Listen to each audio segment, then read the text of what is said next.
Are you ready to create a life you crave? Let's spin that doom loop of negativity into an upward success cycle and start living lucky. Good morning. I'm Jana. I'm Jason. And we are living lucky. Thanks right. for joining us. We're talking about addictions today. Oh, we just talked about alcohol in the last episode. This is a whole new kind of addiction. And we're not talking about drugs. If that's where your mind went, shame on you. This is I think. And it's not sex either. This is an addiction that it's not shopping. More people are involved in, and they don't have enough shame about it. I bet you're thinking that we overeat. That's not it either. What is your guess? What kind of addiction do you think Jana and Jason are thinking about right now? I'm going to tell you. It's one that we all have when we meet at the coffee cooler, when we are gathering over a glass of wine. It's the addiction to our problems, our troubles, our struggles. Oh. And that just fosters kind of that feeling that we're not dealing with. And it's like, guess what happened to me today? Addicted to, is it victimhood? Addicted to despair? It's just addicted to all the addicted things to you had crap. to get through, but you're addicted to the Troubles. problem instead of the solution. But why? Why do we do that to ourselves? It's only causing more problems. Well, I feel like what happens in a lot of social circles, if you're in an unhealthy social circle, is that you bond. Did you just say social circle? An unhealthy social circle, yeah.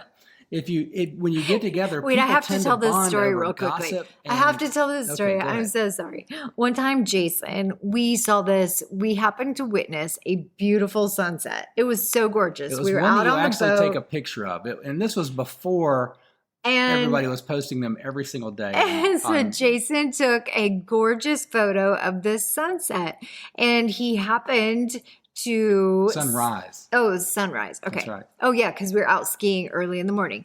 And so then he thought, you know what? I'm going to send this to our good friend who's a meteorologist here in Orlando, Florida, Mr. Tom Sorrells. That's right. So he sent it to our friend Tom Sorrells so that Tom could show it on his morning newscast. And he's never had to say my whole name. He's just said Jason. And so he shows this beautiful picture that Jason takes. And then he says, thanks to my good friend, Jason Shelfer. Jason Shelfer. And he can't say Jason's full name. Well, that's a Jason.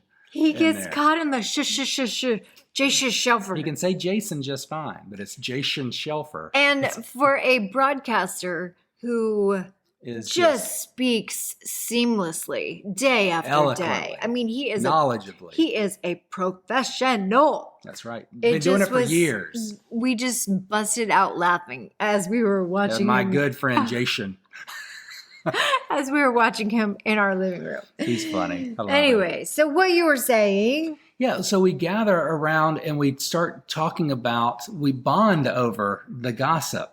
We bond over the struggles. Like it's one of those things that brings people in. And why is that though? Because it feels like we would have such a better energy if we would bond over our dreams, our goals, our joys, our laughter, our celebrations. So I think one of the big things is we place thoughts and judgments on our accomplishments.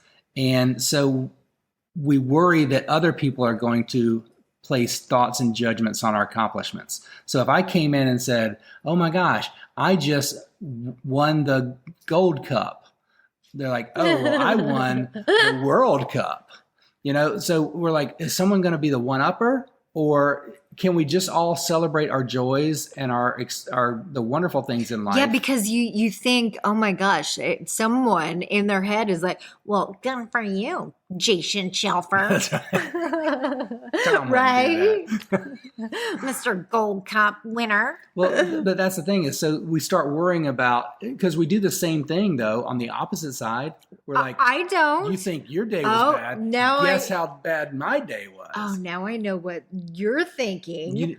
when I speak to you every day. My husband does this. Well, he's not as bad as my husband. Guess what my husband does? I don't say that. You don't do that. But tell me you haven't heard it at bunko parties or. Oh, listen to you. Listen to you. Because guys hear it in the locker room. I mean, there's the guys that talk about the Let's points talk about scored. locker room talk. And if they're doing that, then they say, well, I scored 30.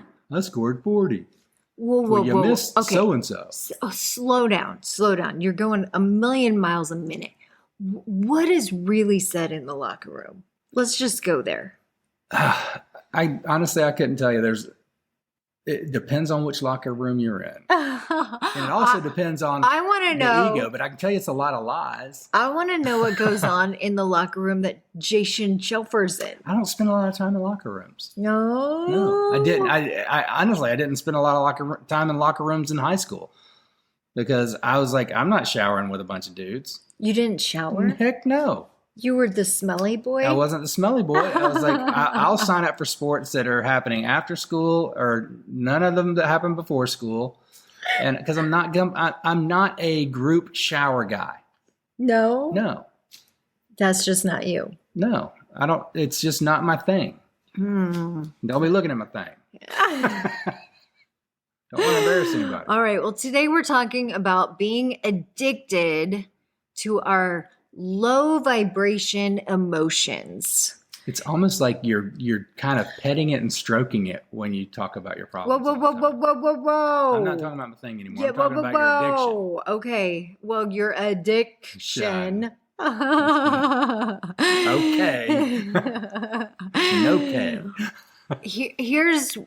Okay. Here's my best guess scenario at this, because I'm thinking the reason, maybe there is a psychological reason of why we are addicted to those emotions. And the one thing that comes to mind is that it makes us feel alive. I think it makes us also feel connected. Because everybody has troubles, and we don't want to talk about the real troubles.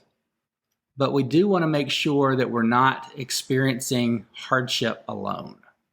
So we get to the water cooler and we say, you know what? I feel like I didn't accomplish much today. I feel like I'm not enough. I'm going to express some of my troubles. Mm-hmm. And then hopefully someone else is going to say, well, I've got troubles too. Right. So how can we connect and bond over this?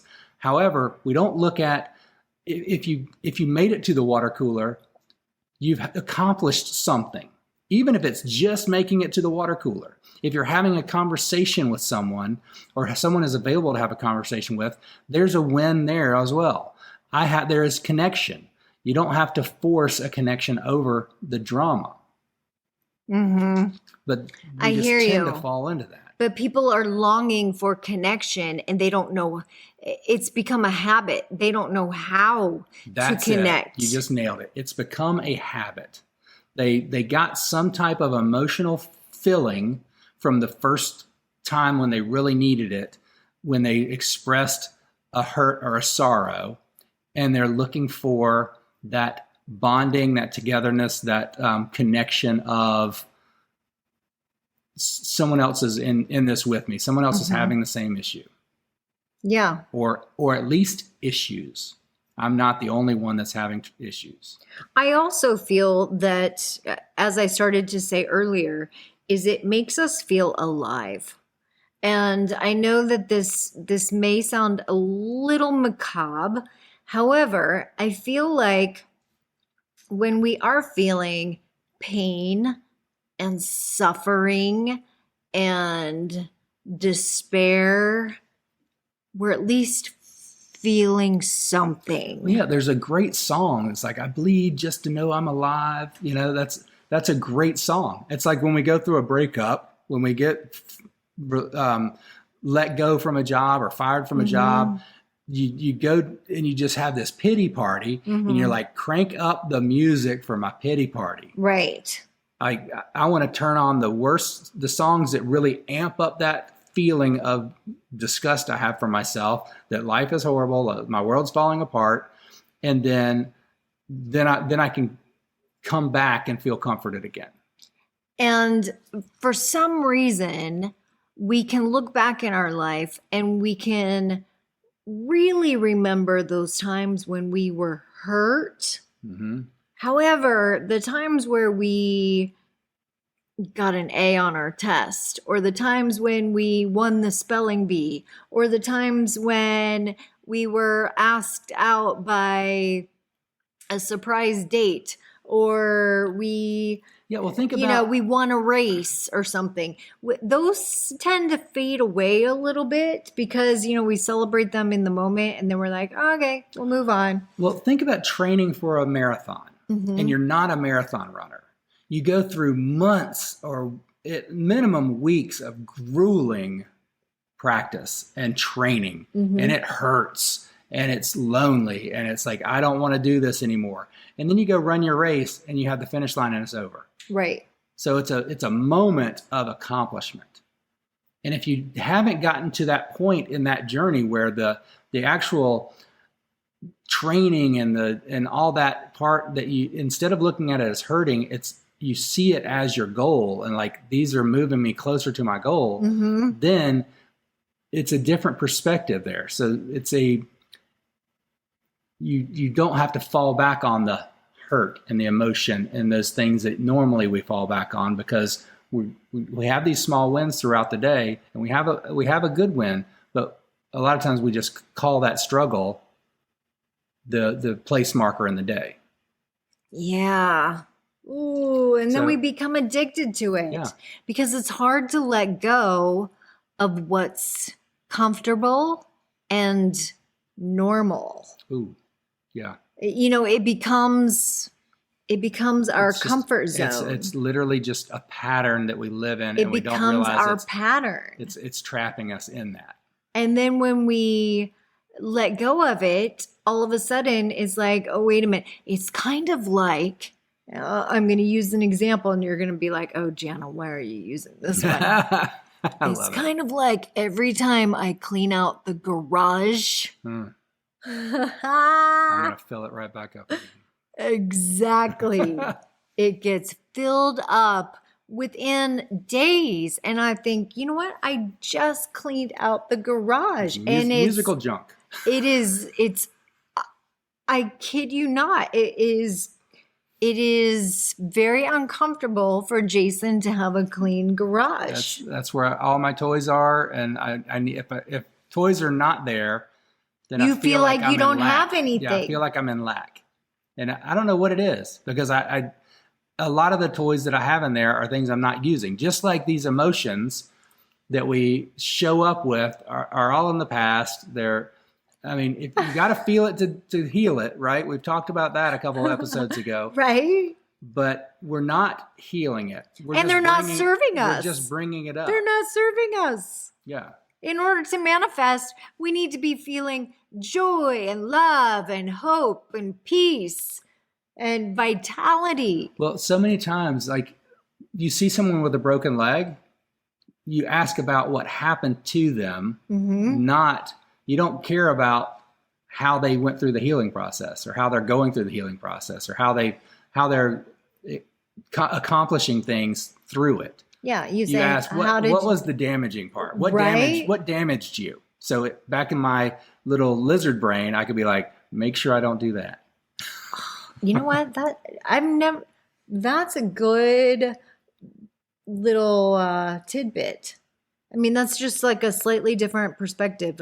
I've always thought, people always ask, what's wrong with you? What's wrong with you? Or what happened to you? I always think that's a really terrible question, because there's it's disempowering. It's very disempowering. It is very disempowering. It takes you back to the scene of the accident. And plus, you would never go up to an ugly baby. Yeah. Say it. Ugly babies. Okay, yeah. I'm not even going there. Not even going there. So break the habit.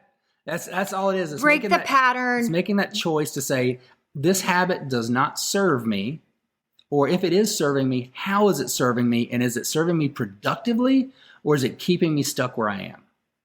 Ooh. And does that apply to a clean garage? Oh, I won't put you. I won't put you on the spot. I won't put you on the spot. All right, guys. Thanks for joining us. Addiction. Change the habit. Keep living lucky. Have a great day. We'll talk to you next time. Bye-bye. If the idea of living lucky appeals to you, visit us at startlivinglucky.com.